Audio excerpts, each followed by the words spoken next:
Welcome to Butterflies of Wisdom, everyone. And today I have Samantha with me. And so without further ado, I'm going to let Miss Samantha take it away. Hi, everybody. My name's Sam Bennett. I'm the creator of theorganizedartistcompany.com and the author of several books, including one called Get It Done, From Procrastination to Creative Genius in 15 Minutes a Day. And my most recent book is called Start Right Where You Are, How Little Changes Can Make a Big Difference for Overwhelmed Procrastinators, Frustrated Overachievers, and Recovering Perfectionists. Well, Sam, that's interesting that you say that, because I have decided to become a full-time author/journalist, and I was so procrastination about this last book that I finally, after publishing my last memoir this week, I'm like, I gotta sit down and do this next book if I'm going to make this work as a freelance journalist/writer. And so, Sam, what do you say to that person who just described my situation, who has a book inside them, but is so worried about procrastination? Yeah, well, procrastination can mean a couple of things. Sometimes it just means that your project is too big. You know, we get these big ideas, and they're big and beautiful, and we can see it, but it's immediately overwhelming. You know, how do I even start on a project that big? So chunk it out for yourself. You know, I'm a big fan of the 15-minute-a-day strategy, and so that might mean that you write, you know, a couple paragraphs for the back cover, or it might mean you write, you know, a few ideas down. Like, really be gentle with yourself and work small.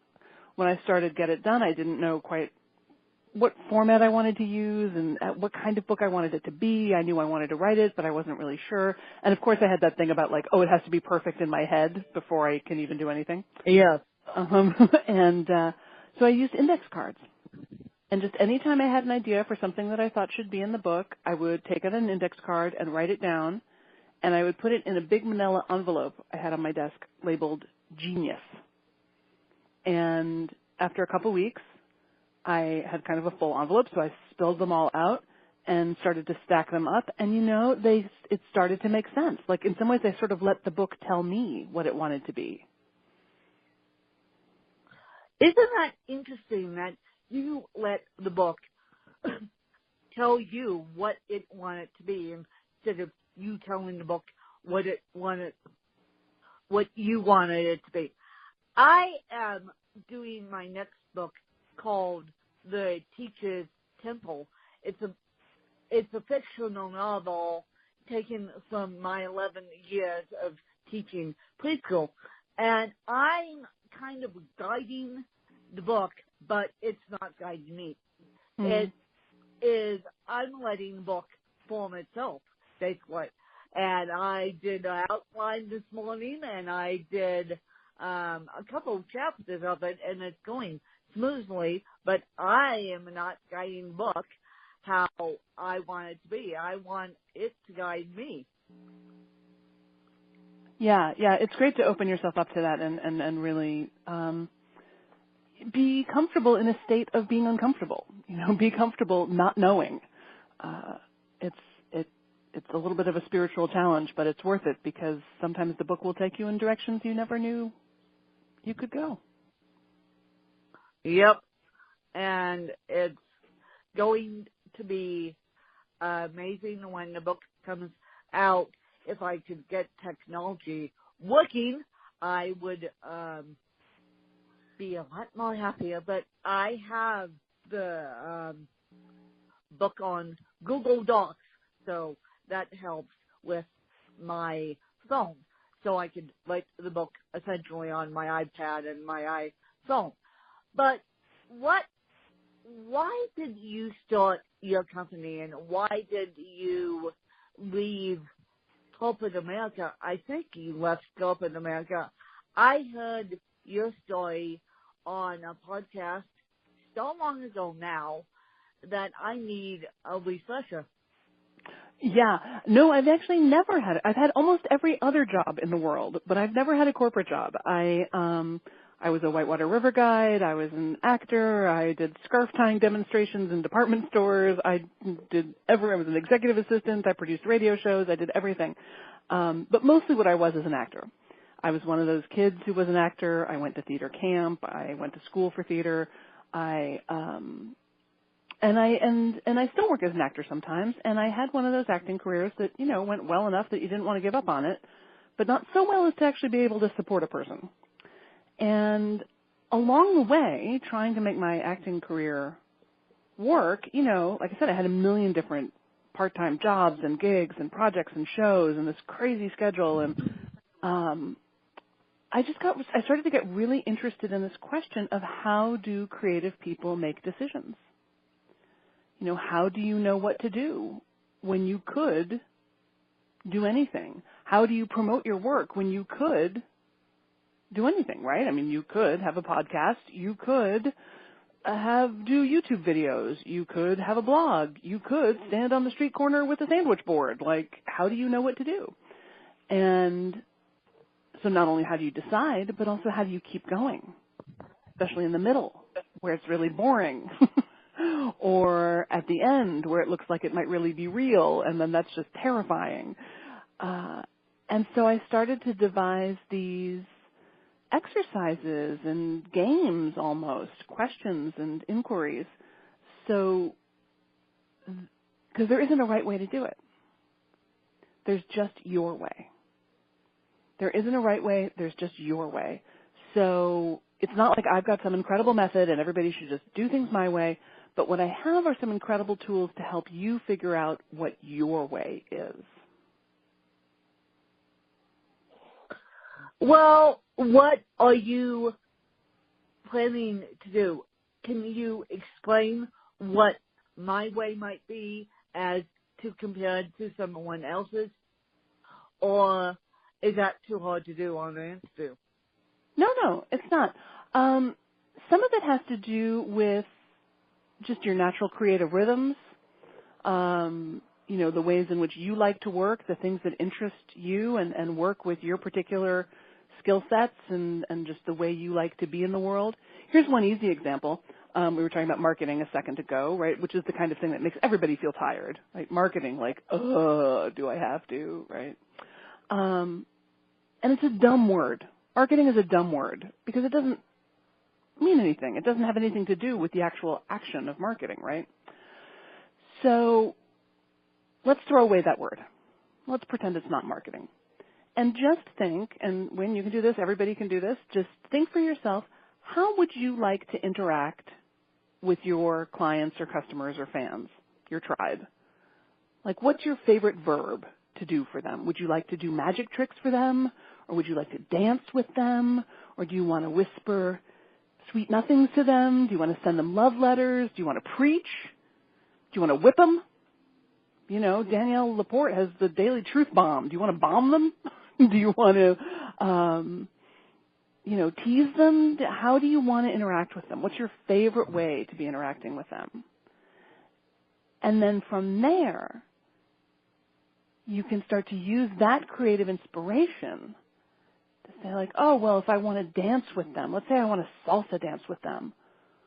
Well, that automatically makes me think of a certain rhythm. It makes me think of certain colors. It makes me think of a certain way of communicating that's really going to work for the person who loves that, right? Does that make sense? Yes, that makes complete sense. So you have to decide what you want to do and what you want to be with your fan base. Right, exactly. And how do you want to interact with them so that you can start, if I'm sending out emails, let's say I decide I want to do email marketing. Well, if I'm interested in doing magic tricks for them, that's going to be a different kind of email than if I've decided I want to write them love poems, right?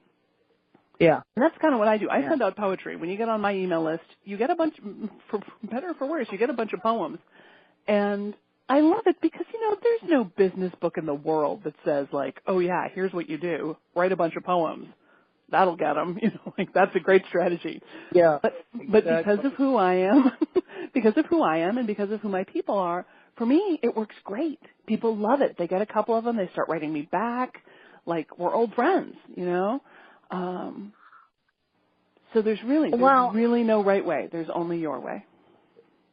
I'm surprised because my vision and my whole philosophy and is about promoting disabilities. I am surprised that the day my latest book came out, it shot to #1 again, which I am surprised that people want to educate themselves about disabilities. Now I'm working on novels and novels only with a heavy emphasis on disabilities. And so why do you think people want to read about disabilities? At least my fan base does. And they seem to like to learn about disabilities through this podcast.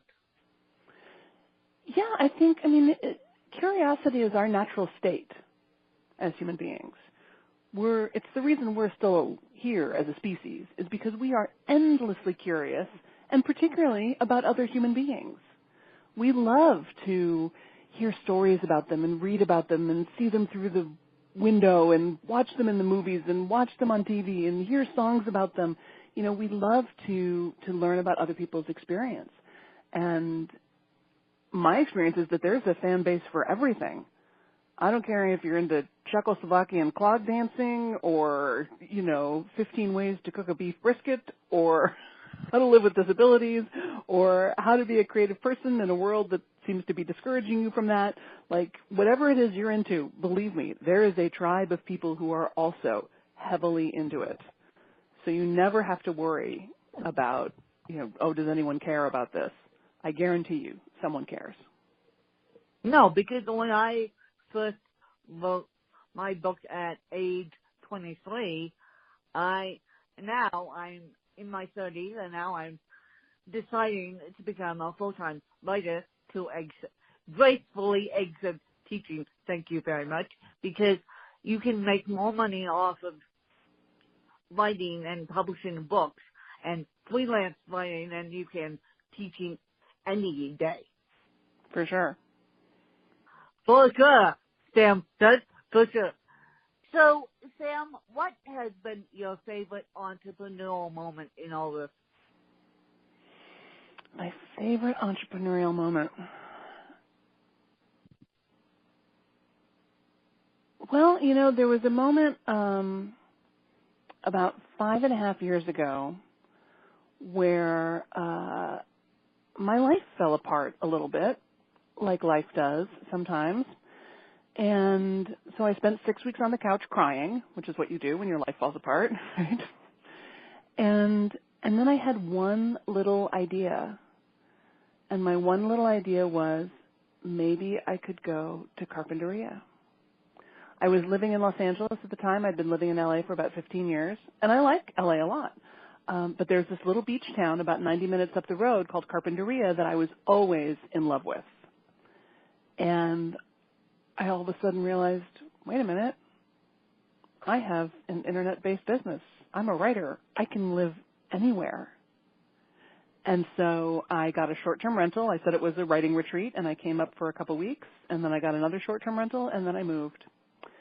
And now I live a block from the beach, and I'm sitting here at my desk. I'm looking out onto a salt marsh and the mountains, and there's egrets and herons, and there's dolphins and seals and the sea air, and it's amazing to me that this gets to be my life.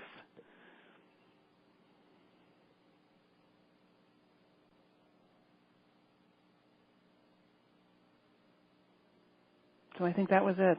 That out of despair, because I was an entrepreneur, I was able to have some freedom and create a life that I really love.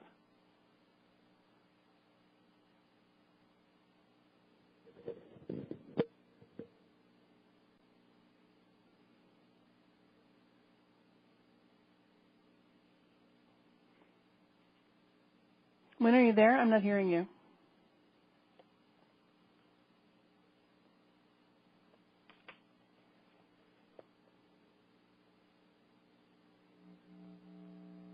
Hello?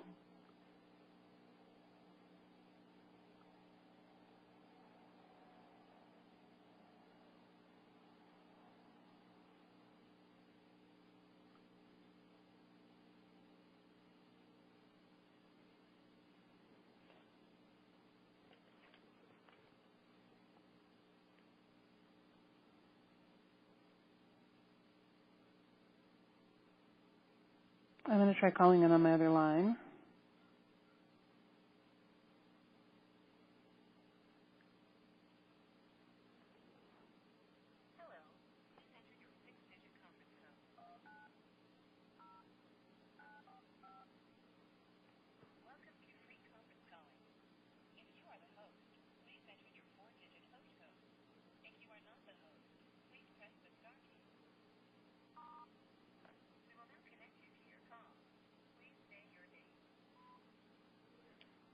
Hello? Hello?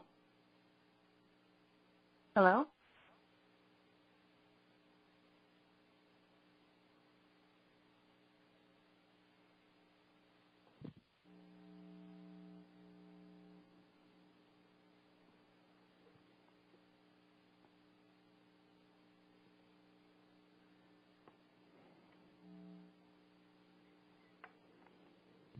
The host has joined the conference. Hello? Sam, Yes. I am so sorry technology went wonky on me. So what I'm going to do is make this a 2-part interview, and then we're going to try and get through this second part. So what I'm going to do is ask you what your favorite entrepreneurial moment is, and then have you explain that again. Sure, although I think that's recorded. I mean, I think my answer from Well, I didn't hang up, so I think it's still on there. yeah, you didn't hang up, so let's just carry on where we left off. Great. Great, let's do this.